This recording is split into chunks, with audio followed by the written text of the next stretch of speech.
Before we get started, make sure to subscribe to the channel and like this video. That way, you'll always stay connected to our stories and never miss the next adventure. Look, nobody ends up as a maintenance technician on an interstellar research station because their life went according to plan. Daniela was living proof of that particular universal truth. She'd left Earth 3 years ago, not in a blaze of glory, not chasing dreams among the stars, but because her landlord had increased rent for the 5th time, and the job posting said free housing included. The fact that said housing was a metal box orbiting a gas giant approximately 8,000 light-years from the nearest decent coffee shop? Well, that was just details. Details she tried not to think about during the late shift. The station, Pendulum's Edge, because apparently someone in nomenclature had a flair for the dramatic, existed for one purpose: studying the exotic wildlife from Oshar Prime, a planet that had more teeth per square meter than any world had a right to possess. Scientists came here to catalog, research, and generally poke at things that evolution had spent millions of years perfecting into efficient killing machines. Daniela's job was significantly less glamorous. She kept the air flowing, the lights working, and the ducts clear of whatever mystery substances accumulated in space station ventilation systems. It was honest work, boring work, safe work, or at least it was supposed to be. Sector 8, clear. Sector 9, you're up next, she muttered into her handheld scanner, watching the atmospheric readings scroll past in gentle green numbers that meant everything was functioning exactly as intended. Boring. Beautiful. Perfectly, wonderfully boring. The xenobiology wing was quiet at this hour. Most of the staff were either asleep or pretending to be social in the recreation areas. Only the automated systems hummed their endless mechanical lullaby, keeping dozens of alien creatures comfortable in their climate-controlled habitats. Somewhere in the distance, something roared. Something else answered with a sound like grinding glass. Standard background noise, really. You got used to it after a few months, the same way you got used to the recycled air and the artificial gravity that always felt just slightly off. Daniela rounded the corner into access corridor 9B, her boots making soft, squeaking sounds on the polished floor. And that's when she heard it. A sound that definitely wasn't on the standard background noise playlist. Chirping. No, mewling. High-pitched, desperate little sounds that triggered something painfully instinctive in the back of her primate brain. The part that said small thing in distress, and made her stop walking, despite every ounce of common sense screaming that this was how people died in horror movies. She stood perfectly still, scanner forgotten in her hand, and listened. There it was again, coming from the service panel near Habitat 3. Habitat 3. Her brain supplied the information helpfully. Osharan night stalkers, Category 5 bioforms, apex predators, do not approach without proper authorization and preferably several layers of reinforced barriers between you and them. The chirping came again, closer now, followed by a tiny, scrabbling sound. "Oh, no," Daniela whispered to the empty corridor. "No, no, no. Don't be what I think you are."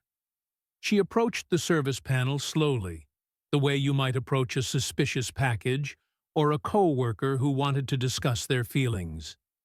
The panel was slightly ajar. Not much, just enough for something small to squeeze through. Something small that really, really shouldn't be squeezing through anything. Daniela crouched down, her knees popping in protest. She was 32, not ancient, but space station gravity did things to joints, and peered into the gap. 2 pairs of enormous eyes stared back at her. "Oh, you've got to be kidding me." They were cubs, babies, Aucheran night stalker cubs to be precise, each about the size of a house cat.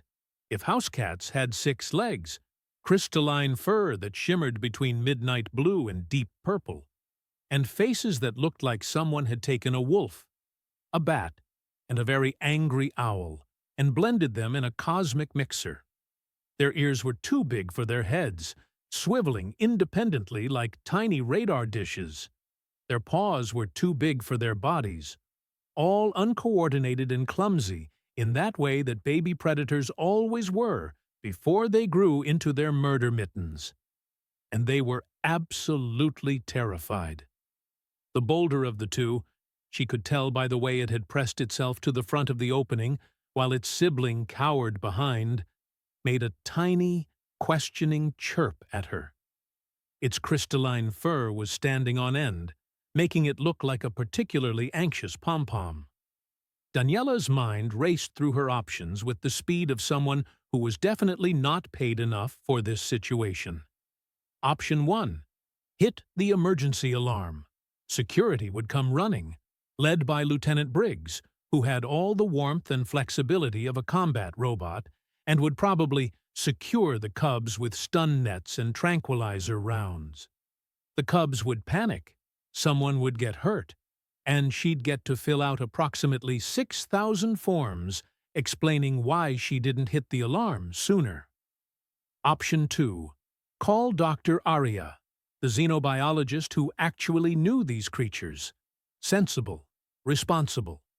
Would take at least 15 minutes for Arya to get here from her quarters, during which time the cubs might bolt, disappear into the ductwork, and cause a station-wide panic that would make Option 1 look appealing. Option 3. Do something monumentally stupid that would either work brilliantly or end with her in medical bay explaining to increasingly bewildered doctors why she had alien tooth marks in interesting places. The cubs stared at her. She stared back. "I'm going to regret this," she told them quietly. "You know that, right?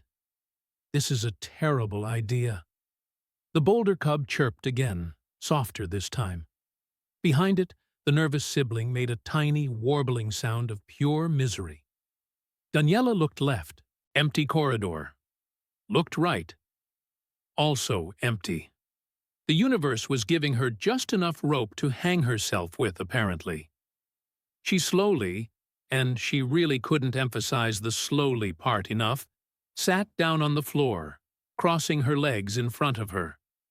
The cold metal immediately started leaching heat through her work pants, but that was the least of her concerns. She unzipped her maintenance jacket about halfway, the heavy canvas falling open to reveal her thermal undershirt and the tool belt slung across her hips. Then she pulled out her tablet, called up the most boring maintenance report she could find, and pretended to be absolutely fascinated by duct pressure readings from Sector 4. This was the plan. This was the entire plan. Sit very still, look completely uninteresting and non-threatening, and hope that 2 baby apex predators would decide she was furniture and not food. Her supervisor, Gordon, was going to have a field day with this on her performance review. The cubs watched her from their hiding spot. She could feel their eyes on her, could hear the tiny shuffling sounds as they repositioned themselves. One of them sneezed, an adorable little noise that absolutely did not fit with their species' reputation for disemboweling anything that looked at them wrong. Daniela kept her eyes on the tablet, scrolling through mind-numbing data with the focus of a monk achieving enlightenment. A full minute passed. Then 2. Her left foot started to fall asleep. Movement in her peripheral vision. The bold cub had emerged from the service panel, low to the ground, belly practically dragging on the floor in a posture that was probably meant to be stealthy, but mostly looked like a very earnest attempt at being a puddle. It crept forward, stopping every few inches to assess whether Daniela had transformed into a threat in the last 3 seconds. She kept scrolling, Duct pressure in Sector 4 remained thrilling. The cub reached her boot, standard issue, scuffed, held together with prayers and industrial adhesive, and sniffed delicately. Its nose wrinkled. Fair enough. The boots had seen better days. Better months, actually. Tiny claws clicked on the floor as the cub circled her boot, then investigated her ankle, then got brave enough to examine her tool belt with the gravity of a health inspector finding violations. It pawed at a wrench hanging from a loop, making the metal clink softly.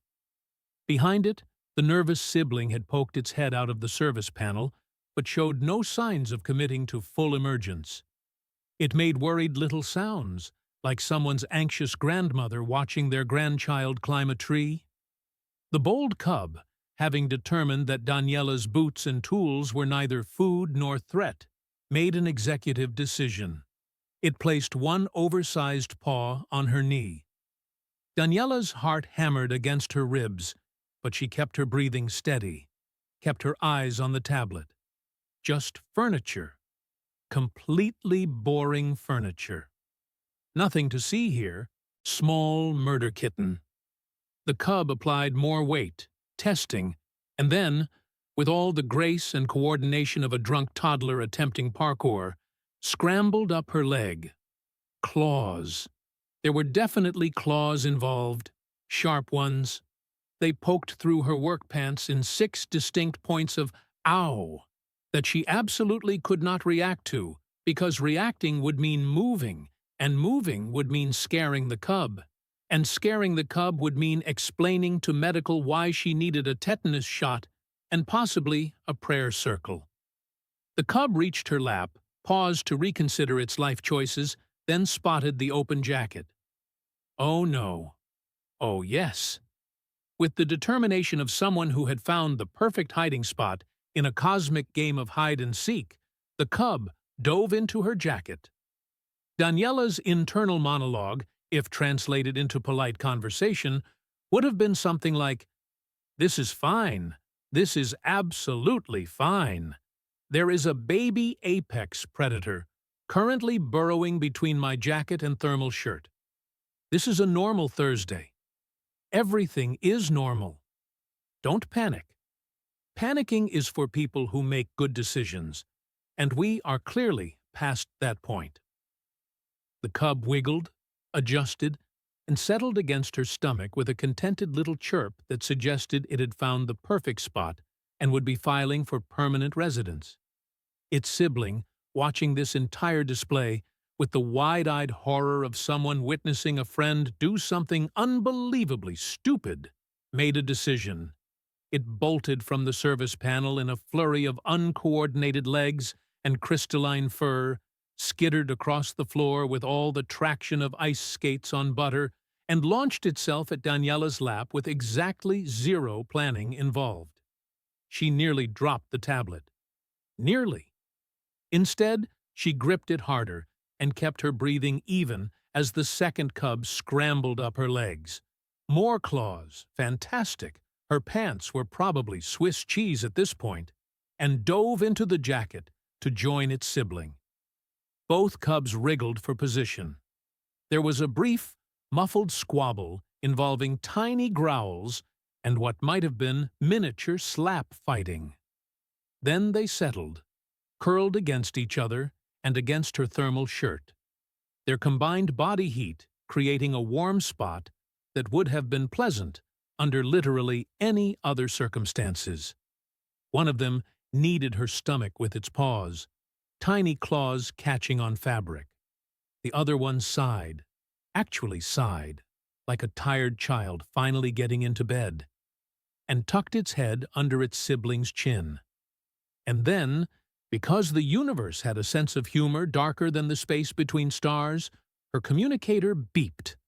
Daniela froze. The cubs stirred but didn't wake, just readjusted with sleepy little grumbles. The communicator beeped again, insistent. With movements so slow they would have made sloths look hyperactive, Daniela reached down to her belt and tapped the receiver. Gordon's voice crackled through, loud enough to make her wince. Daniela, status on Sector 9? You've been silent for 20 minutes. The cubs shifted. One of them made a questioning chirp in its sleep. Daniela cleared her throat very, very quietly. Yeah, Gordon. Just finishing up. Ductwork needed some extra attention. Everything functional? Completely functional. No problems whatsoever. Everything is great. Super great. A pause. You sound weird. You okay? Never better. Just, concentrating. You know how it is. Right. Well, wrap it up soon. We've got a situation brewing in xenobiology, and I want all hands ready if they need building support. A situation. In xenobiology.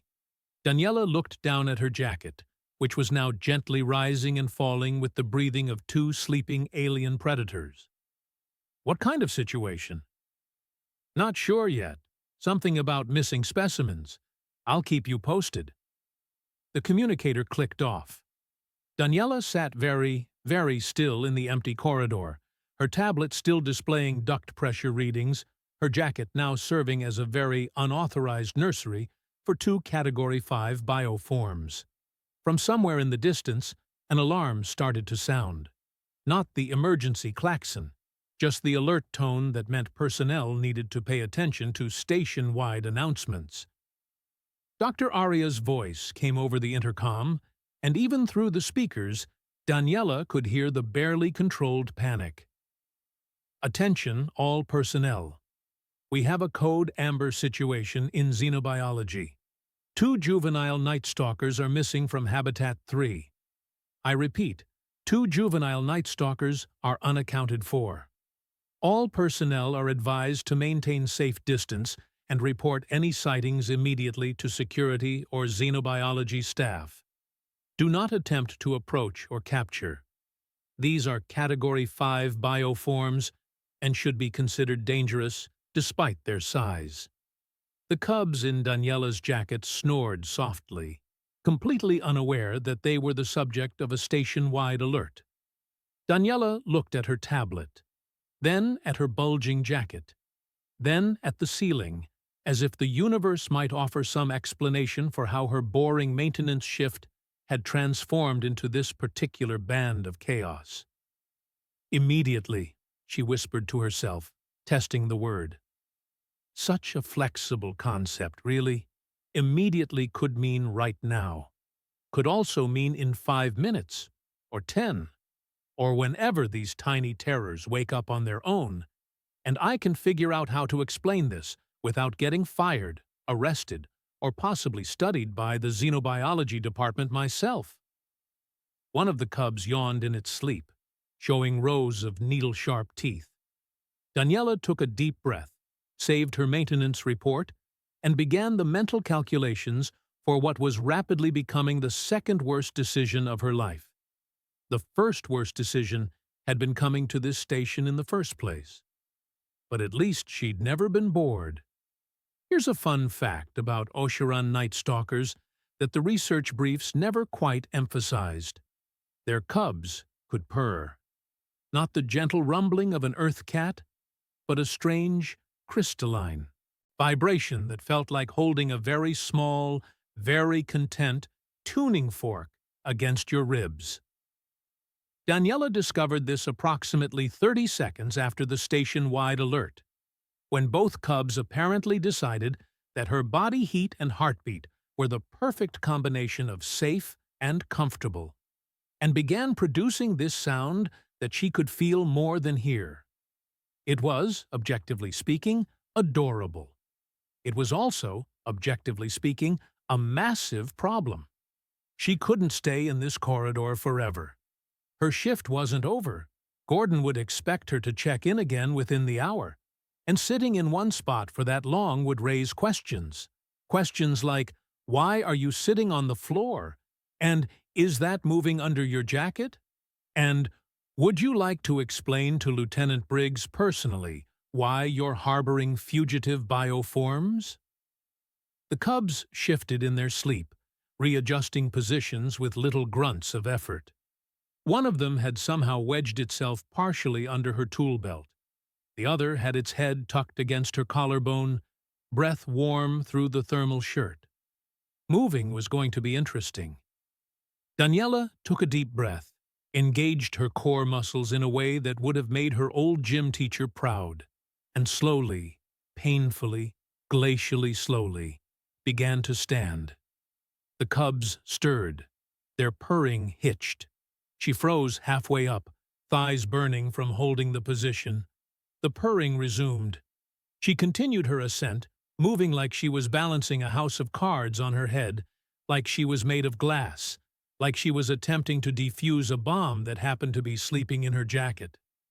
3 minutes later, she was fully upright, legs shaking slightly, jacket bulging in ways that maintenance jackets were definitely not designed to bulge.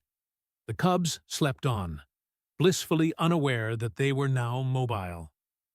"Okay," Daniela whispered to herself, to the universe, to whatever cosmic force was clearly laughing at her. "Crew quarters. Just get to crew quarters. Don't run into anyone. Simple." The station had approximately 200 personnel at any given time.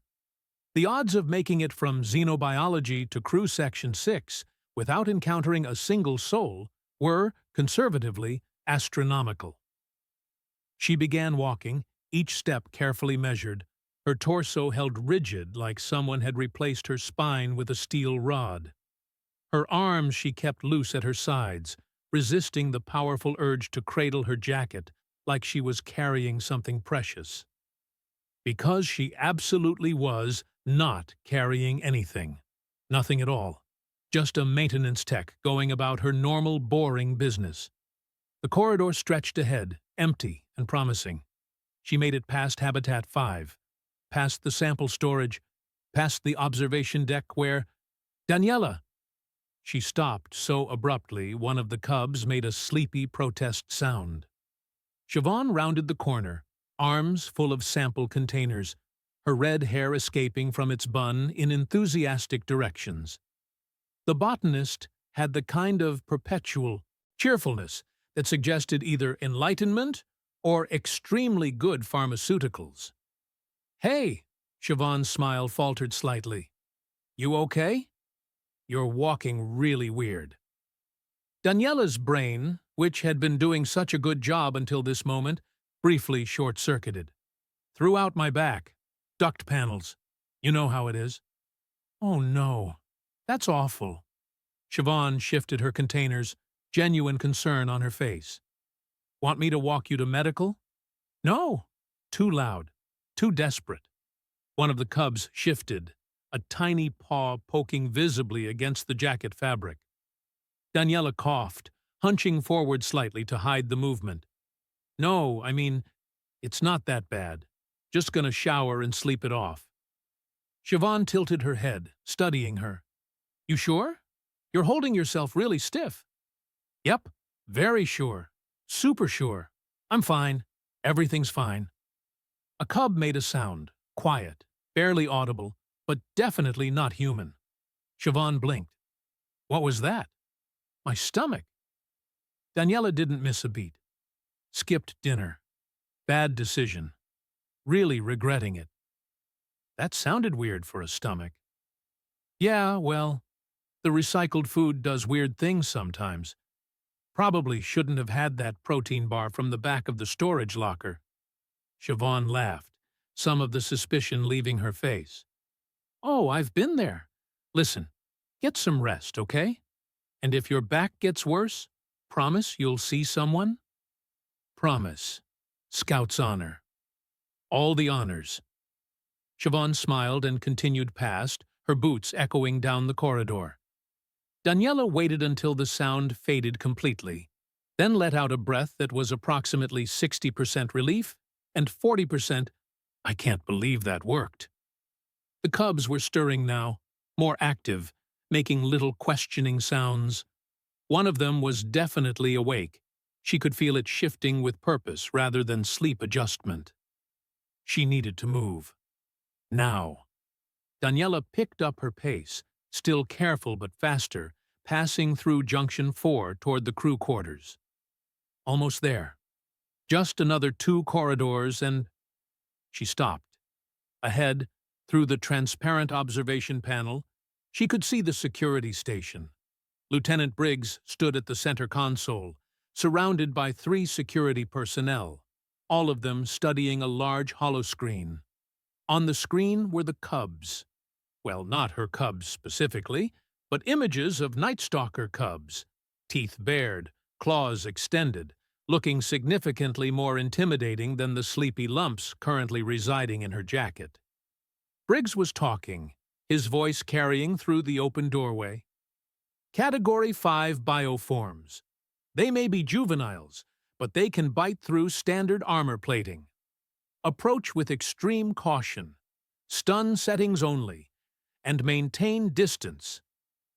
Daniela needed to get past that corridor. There was no other route to crew quarters that didn't add another 15 minutes to her journey.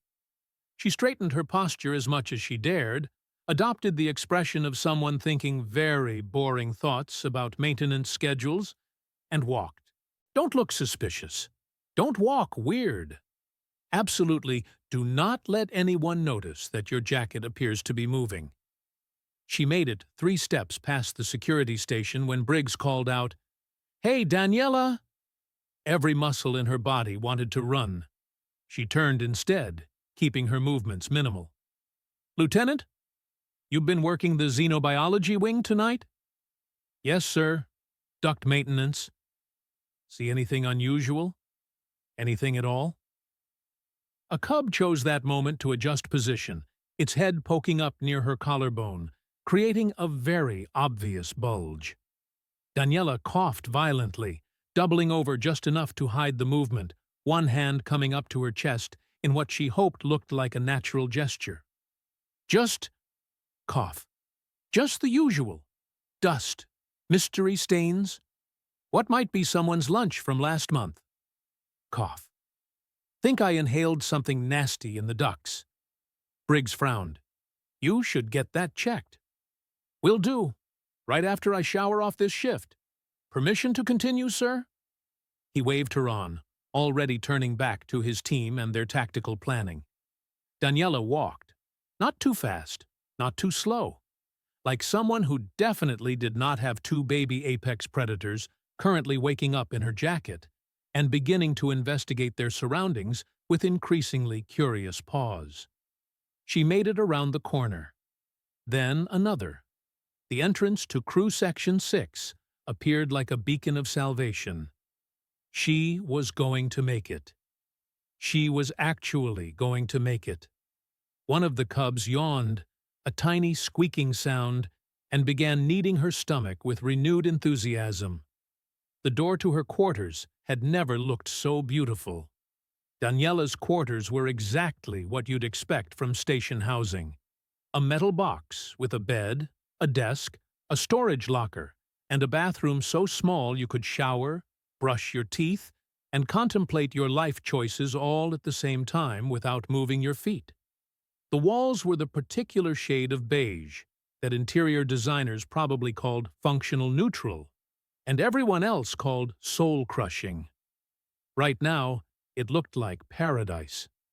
She palmed the door lock and practically fell inside, the door hissing shut behind her with blessed finality. For the first time in what felt like hours, but had probably been 30 minutes, she allowed herself to breathe normally. The cubs were definitely awake now. She could feel them moving, stretching, readjusting positions with the leisurely confidence of children waking from an excellent nap. One of them yawned. She felt the movement against her ribs and made a questioning chirp that seemed to ask, "Are we there yet?" "Okay," Daniela said softly, standing in the middle of her tiny quarters. "Okay, we made it. Now what?" Now what, indeed? She'd successfully smuggled 2 Category 5 bioforms past station security, medical personnel, and a botanist who definitely suspected something was off. She'd committed approximately 8 violations of station protocol, possibly more if there were specific regulations. about harboring apex predators in crew quarters that she'd never bothered to read. And the cubs were getting restless. Daniela moved to her bed and sat down carefully, the thin mattress dipping under her weight. For a long moment, she just sat there, feeling the cubs wiggle and shift, working up the courage to actually unzip her jacket and face what she'd gotten herself into. "Right," she muttered. "Let's see the damage." She slowly pulled the zipper down. Two pairs of enormous eyes stared up at her from the depths of her jacket, reflecting the overhead lights like tiny galaxies. The bolder cub, she was already thinking of it as bold, chirped happily, and immediately began trying to climb out, paws scrabbling against her thermal shirt. The nervous one, shy, her brain supplied helpfully, peeked out cautiously, ears swiveling in different directions as it assessed this new environment. Bold made it to her shoulder, claws digging in for purchase. Ow! And surveyed the room with the air of a tiny emperor examining new territory. It opened its mouth and made a sound that was part chirp, part trill, entirely too loud for something so small. Shh, shh, shh. Daniela reached up carefully, not quite touching, just hovering her hand nearby. "Inside voices, little one. We're trying to avoid attention. Remember?" Bold looked at her, tilted its head in a gesture that was almost comically bird-like, and made the sound again, quieter this time but with an unmistakable note of inquiry.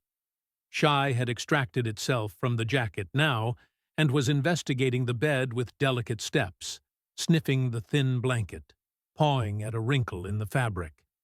It found the pillow and immediately dove face first into it with the enthusiasm of someone discovering the concept of softness for the first time. Bold leaped from Daniela's shoulder. She barely had time to react, and landed on the desk with surprising grace for a creature that had previously moved like it was perpetually ice skating. It knocked over her water container, thankfully sealed, batted at her tablet.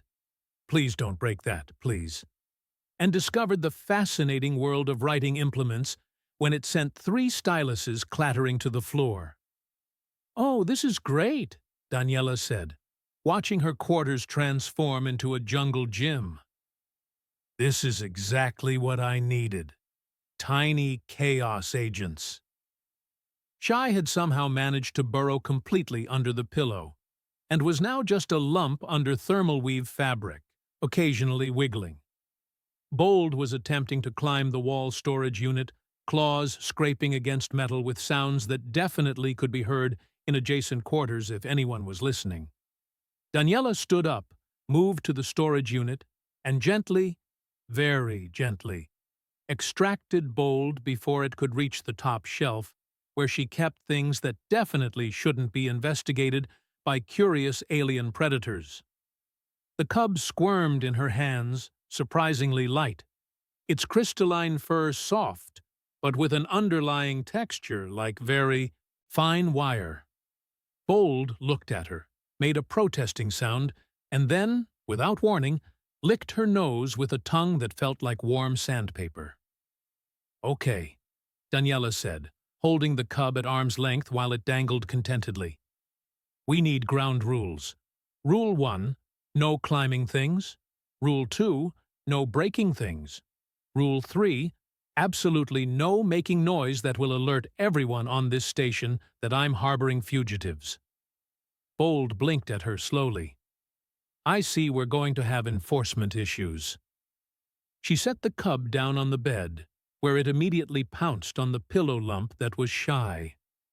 There was a muffled squeak of protest, some scuffling, and then both cubs were wrestling with the dedication of Olympic athletes and the coordination of newborn giraffes.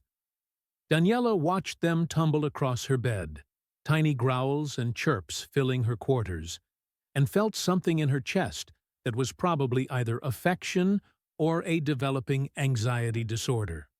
Possibly both. Her communicator beeped. The cubs froze mid-wrestle, both sets of eyes turning toward the sound. Daniela grabbed the device from her belt, checked the ID, and felt her stomach drop somewhere into the vicinity of the floor. Gordon. She accepted the call, keeping her voice steady. Hey, Gordon. Daniela, listen. We've got a situation. Xenobiology is in full lockdown mode.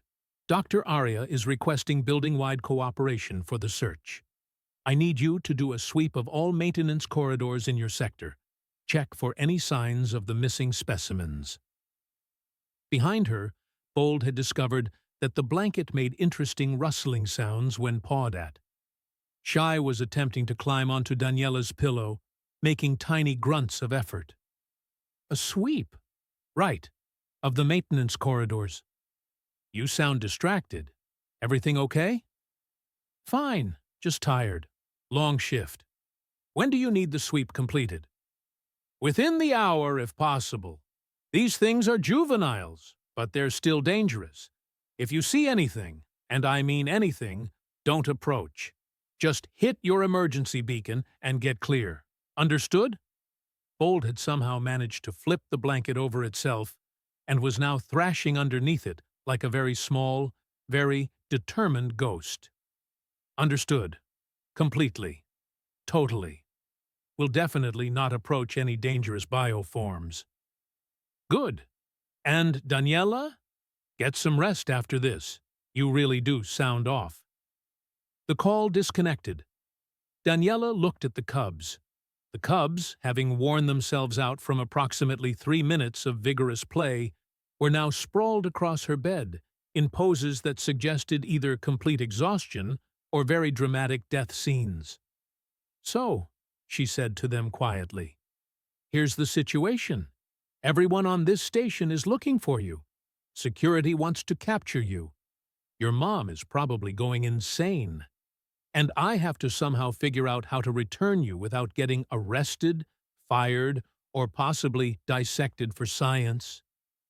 Bold yawned, showing all its teeth. Also, I'm supposed to search for you. Which is, you know, ironic. Shy made a sleepy chirping sound and closed its eyes.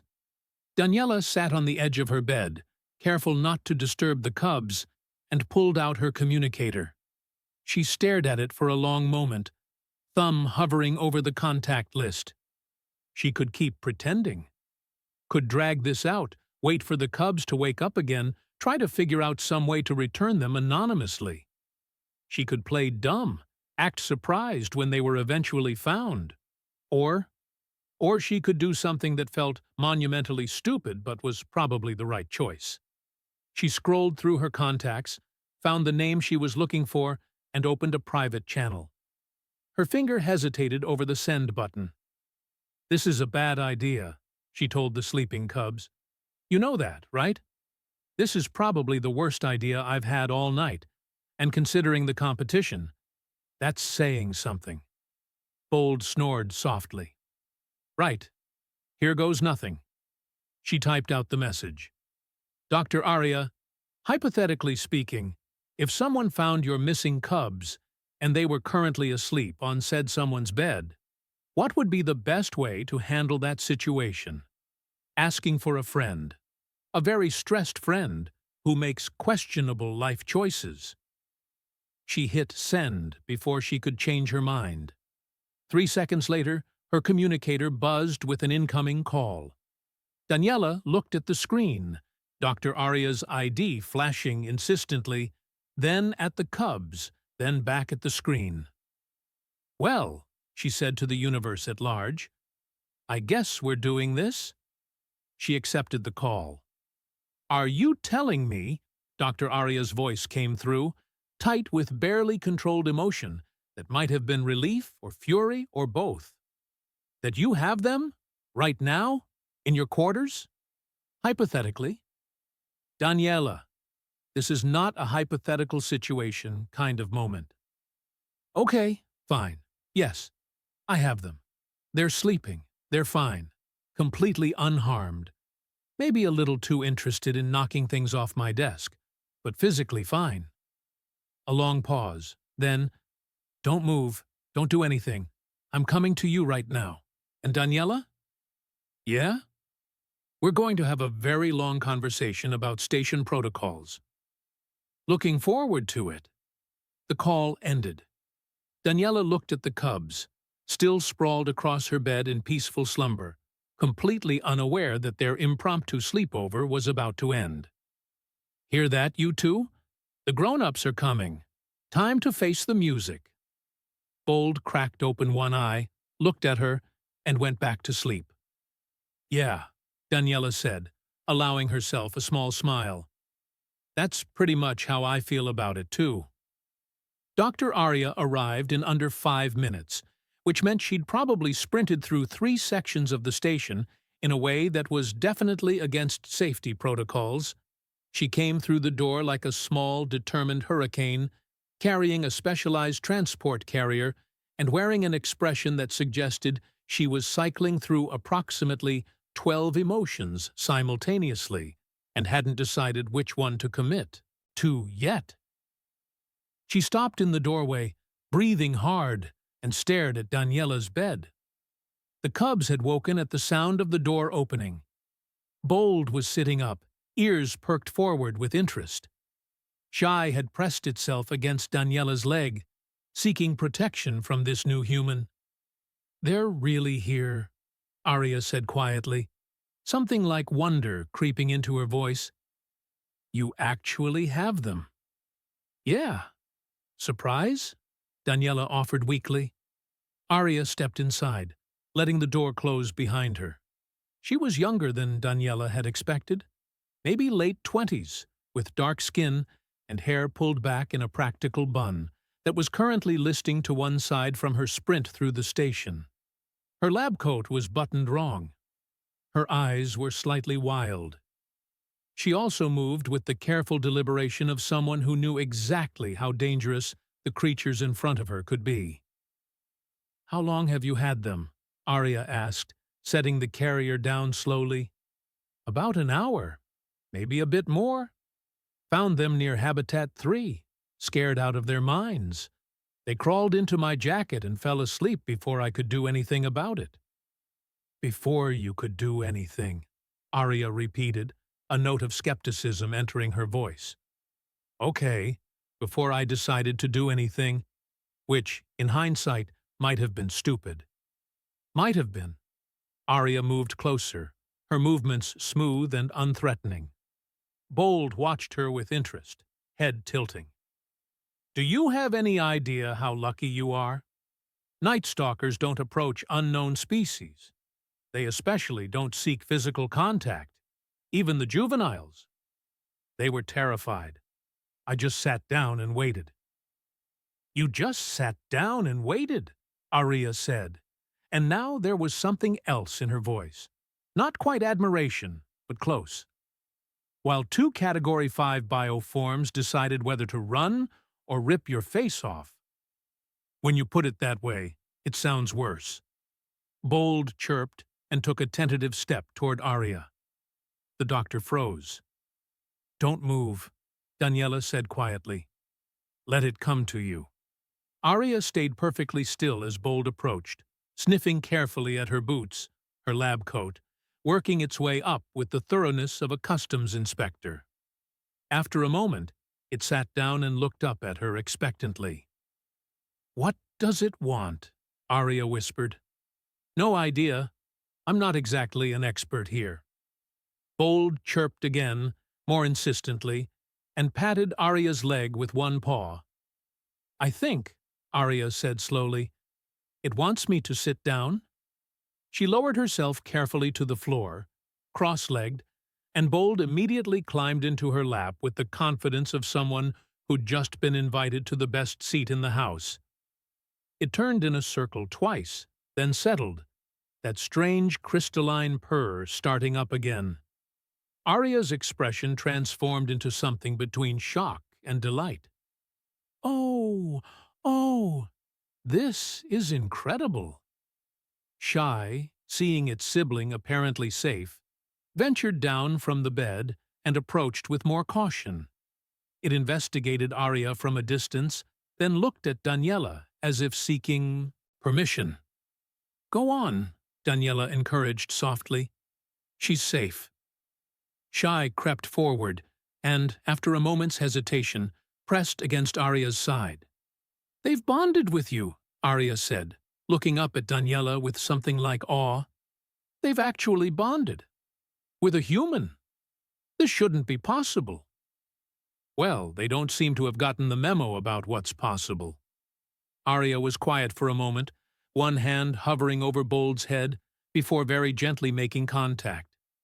The cub leaned into the touch, purr intensifying. Their mother has been going insane, pacing, calling for them, trying to break through the habitat barriers. We had to sedate her, just to keep her from hurting herself. Guilt twisted in Daniela's chest. "I should have called sooner." "Maybe. But if you'd called security first, they would have stormed in with nets and stun weapons. The cubs would have panicked. Someone would have gotten hurt. And we'd be dealing with traumatized animals who'd never trust humans again." Arya looked down at the cubs, both now relaxed and content. "Instead, you gave them time to feel safe, to choose, to trust. I mostly just didn't want to get clawed. And yet, here we are." Arya smiled, a real smile this time. "You've done something remarkable, whether you meant to or not." A knock at the door made everyone freeze. "Maintenance tech, Daniela?" Lieutenant Briggs's voice came through, muffled but unmistakable.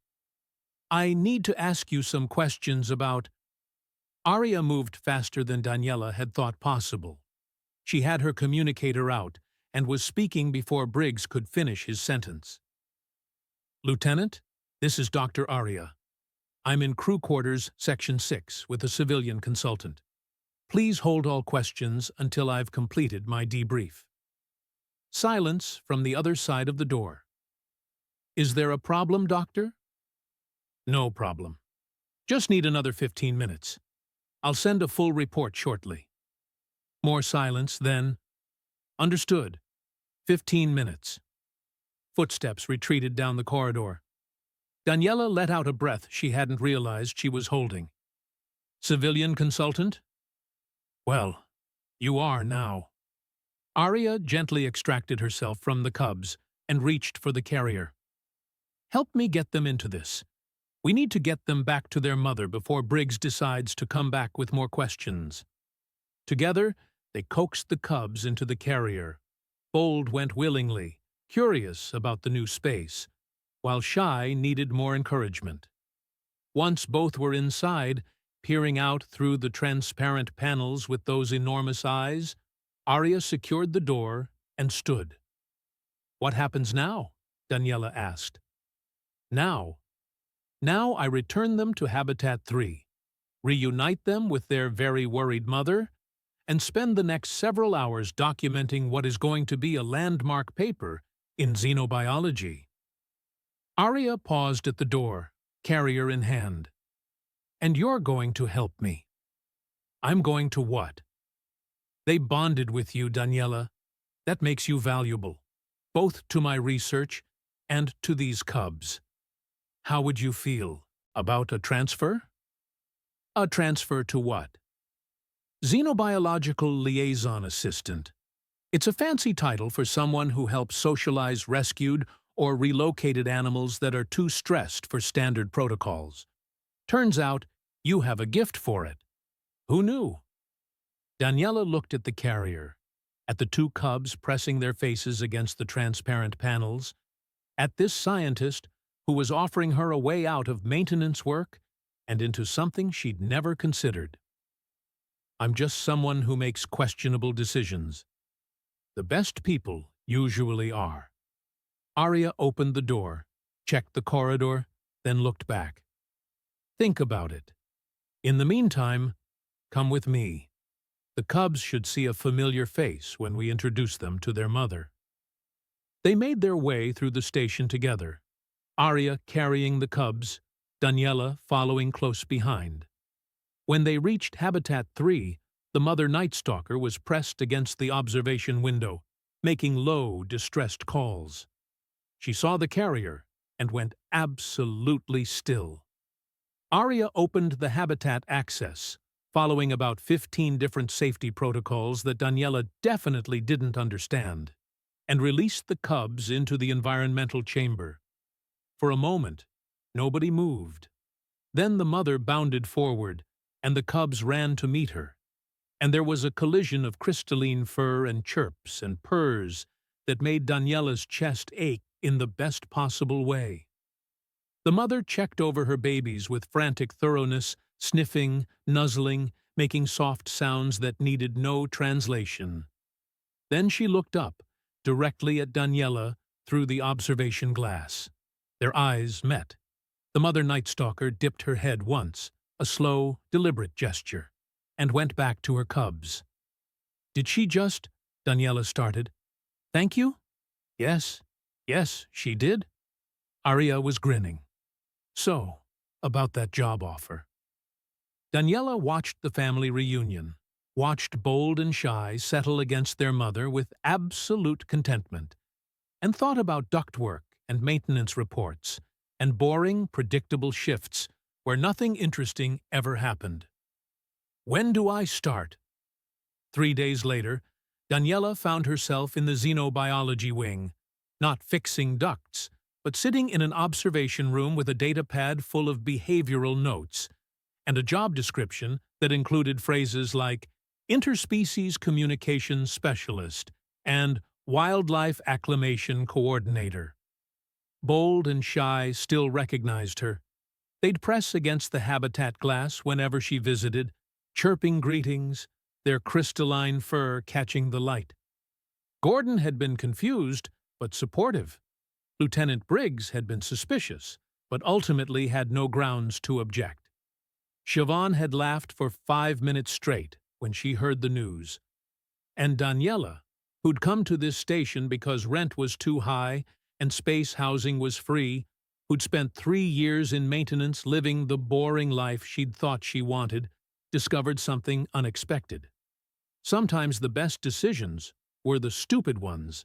The ones where you sat down in a corridor with 2 scared cubs and pretended not to notice when they crawled under your jacket. The ones where you chose compassion over protocol and hope over common sense. The cubs had crawled under her jacket. She'd pretended not to notice until they fell asleep.